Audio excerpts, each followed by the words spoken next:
J'ai pas été élevé dans un foyer chrétien. J'ai été élevé dans un foyer plutôt catholique, on va dire. Et puis ma mère elle m'avait appris à prier quand j'étais petit, mais après c'était parti de moi un petit peu. Comme j'ai fait ma vie dans le monde, j'étais jeune garçon, je ne me préoccupais pas des choses de Dieu. Ça ne m'intéressait pas. J'avais un objectif, on était une famille qui ont beaucoup travaillé, des commerçants on va dire si vous voulez. Alors on a été appris à travailler de bonne heure. Et moi l'objectif dans ma vie c'était de gagner de l'argent. C'était d'acheter un terrain, de faire fructifier cet argent et puis être bien dans le monde si vous voulez, sans me préoccuper des choses de Dieu.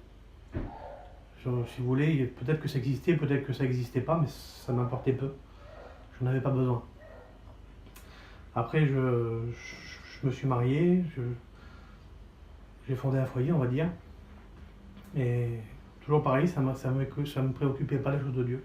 Vers elle, il y avait un peu de chrétiens, dans la famille de ma femme, il y avait des pasteurs, tout ça. Je l'avais bien prévenu à ma femme que si un jour elle devenait chrétienne, que je la quittais.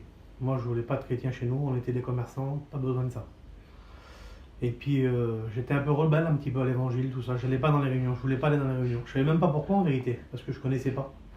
Je voulais pas aller dans les réunions. Et puis, on a été élevé sur Paris, ça fait qu'on a sorti de bonne heure, et puis on a bu beaucoup. Moi, je suis un garçon qui aimait bien boire. Je buvais 3-4 fois par semaine. Et puis, je me rendais pas compte, si vous voulez, même ma femme, elle était malheureuse. Tout ce que j'avais, je le jouais. J'étais un gros joueur aussi, je jouais beaucoup aux courses, je jouais beaucoup au tiercé, au loto, à des choses comme ça. J'avais beaucoup de liens, si vous voulez.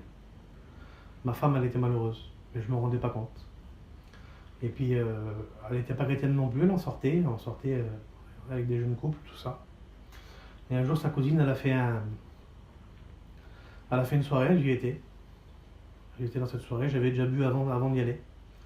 Comme j'y étais, j'ai bu un petit peu là-bas, et puis comme je n'avais pas l'habitude de le faire pourtant, j'ai voulu fumer un joint. Et comme j'ai fumé ce joint-là,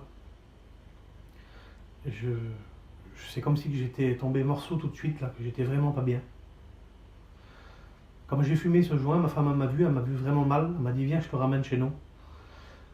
Et comme j'ai fermé la porte de la voiture là, pour qu'elle me ramène chez nous, j'étais au rond-point Canet à Lévry-Gargan.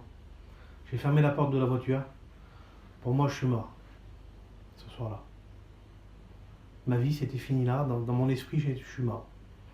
Comme j'ai fermé la porte de la voiture à cet endroit-là, pour retourner chez moi, il y a à peu près 3 km. C'était toujours la même chose qui passait dans ma tête, dans mon esprit.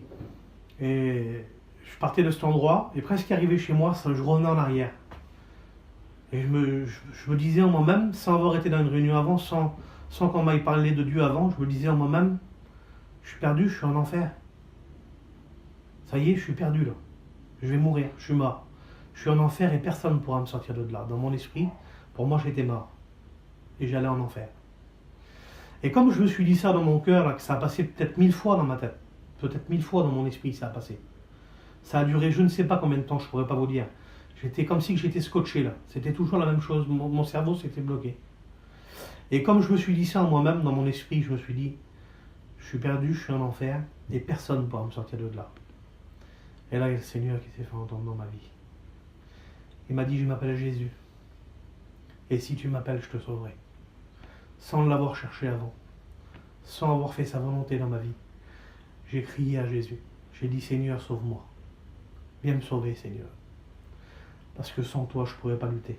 Et comme j'ai dit ça en moi-même, là, que j'ai dit, Seigneur Jésus, sauve-moi, je vous le dis bien, sans avoir vu un pasteur avant, sans avoir lu la Bible, en étant rebelle à l'évangile, j'ai dit, Seigneur Jésus, sauve-moi.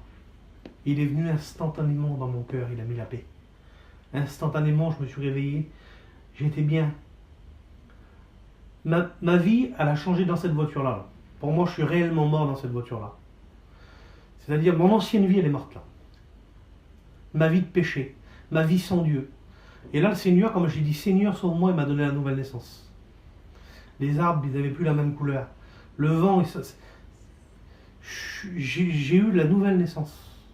La nouvelle vie. Je marche maintenant, depuis ce temps-là, ça fait 5 ans. J'ai toujours la nouvelle naissance. Les choses que je faisais avant, le péché qui était dans ma vie, l'alcool, les jeux, la cigarette, le mensonge, tout est parti de ma vie à l'instant que j'ai dit Seigneur, sauve-moi. Un seul mot de Dieu. J'ai dit un seul mot à Dieu, sauve-moi. il est venu, il m'a mis la nouvelle naissance. Il n'y avait pas de chrétiens chez moi. Maintenant, il y a des réunions qui se font chez moi, à cause de moi. À cause de moi. À cause du Seigneur, ce qu'il a fait dans ma vie. Maintenant, je fais des réunions chez moi. Ils écoutent parler de l'évangile. Ils écoutent parler de Dieu autour de moi. Ma famille, elle écoute parler de Dieu. Parce que j'ai dit, Seigneur, viens me sauver. Un seul mot, j'ai dit. Et il a changé ma vie.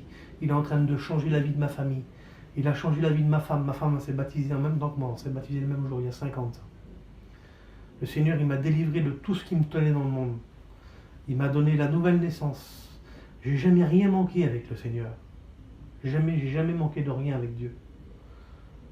Et dans le monde, on se donne vraiment, on se dit vraiment, j'y arriverai pas si je deviens chrétien, mais c'est un mensonge. C'est un mensonge de l'ennemi. Si tu donnes ta vie à Dieu, tu auras la plus belle vie du monde. Que Dieu vous bénisse et que Dieu vous garde et qu'il fasse la même chose dans vos vies qu'il l'a fait dans la mienne. Amen.